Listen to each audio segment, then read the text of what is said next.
Welcome to the I-29 Moo U Dairy podcast. I-29 Moo University is a consortium of land-grant universities in Minnesota, Iowa, South Dakota, and Nebraska. This podcast covers timely news, information, and research for today's dairy industry.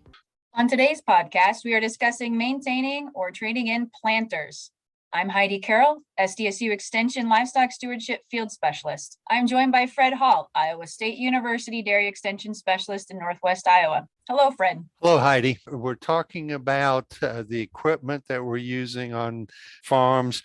In the last 20 to 30 years, I don't know of any piece of equipment that really has been revamped like the planter has. I remember planting the first time with my 494 deer and then looking at what's rolling across the fields today, how when they are maintained and they are set right, they are placing that seed perfectly, every seed, and they're going twice as fast as I was ever able to. So it'll be interesting to hear what our specialists say about the changes they've seen with the planters. Absolutely. Agree with you there. We're joined by a team of equipment technicians and sales with us today from Farmers Implement and Irrigation in Brookings and Watertown, South Dakota. Let's go around and introduce yourselves. I'm Dave Carroll. I'm a service technician in Brookings store.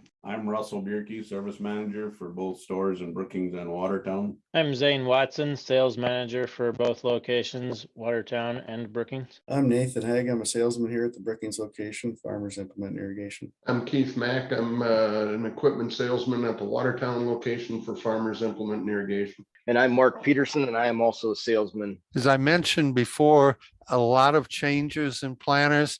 Give me the top 2 or 3 things from your perspective that have happened to planters in the last 20 or 30 years. When I think of the transition that I've seen in my career, starting out in 1992, I was selling red equipment at the time. I've sold 900 planters. I've sold 955 planters, which were the old blow planters, as we called them. Transitioned to the 1200, which was the first vacuum disc type planter that Case IH had, and then went on to the 1250, the 1255, the 2100 series planter, and now come over here to the new Kinsey planter. In that 30-year span of time, the transition of the planter has just changed immensely. Case's opener is still very similar to what it was 30 years ago, but the delivery system is altogether different.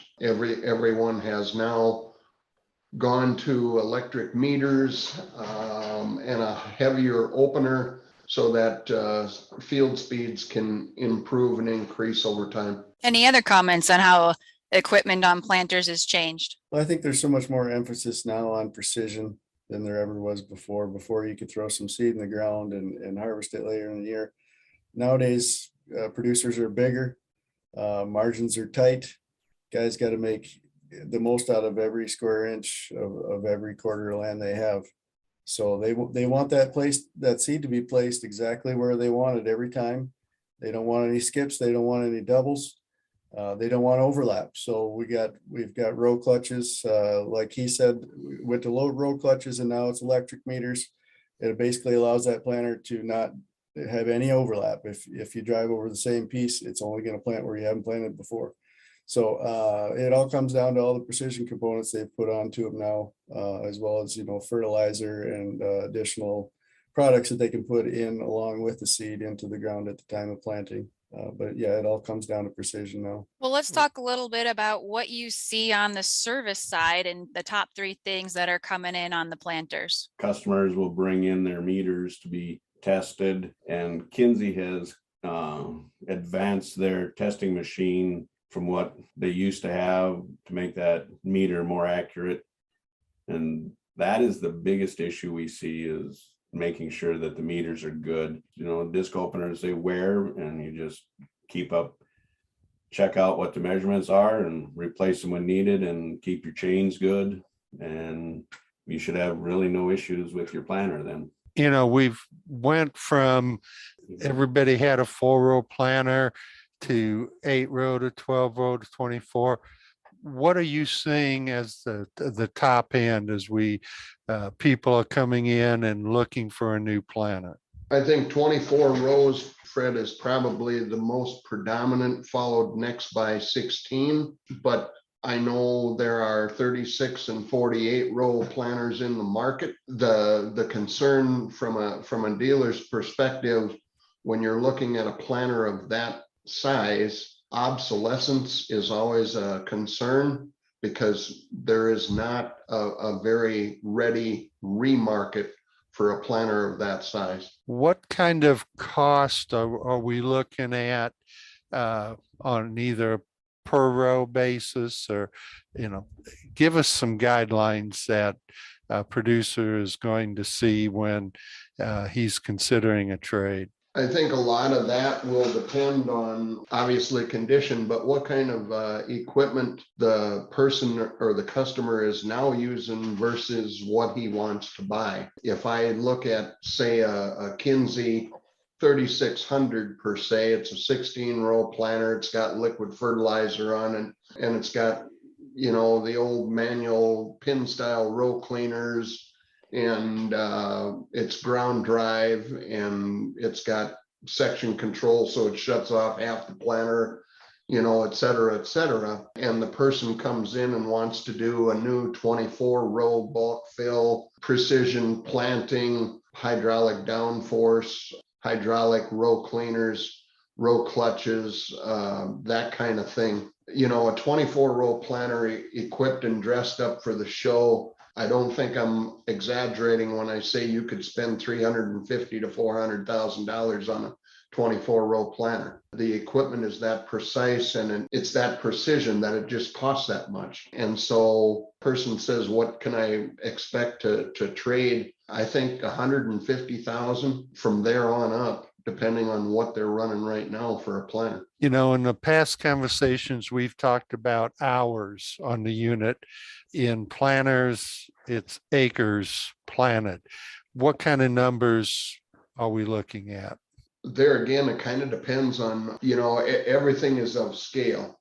Okay, so a person say that's planting or farming 1,500 acres, he's got a 12-row planter, versus the next guy's got 5,000 acres, he's got a 24-row planter. When you think about acres planted, get down to the specific row unit, it's probably about the same acres. It's all dependent on scale as to what it's going to cost. I mean, there's also a lot of people, I mean, it goes down to the maintenance in your planter as well. We see customers that are planting that 5,000 acres and running planters as long as 10 or 12 years. Every other year, they're going through that planter, or even every year sometimes, and making sure all of those components are 100% up to par. They're bringing their meters in, they're getting them tested, they're fixing what needs to be fixed, and making sure that planter is running at its optimum potential. The amount of acres on a planter is directly related to how well is it being maintained, more so than how many acres it's been over.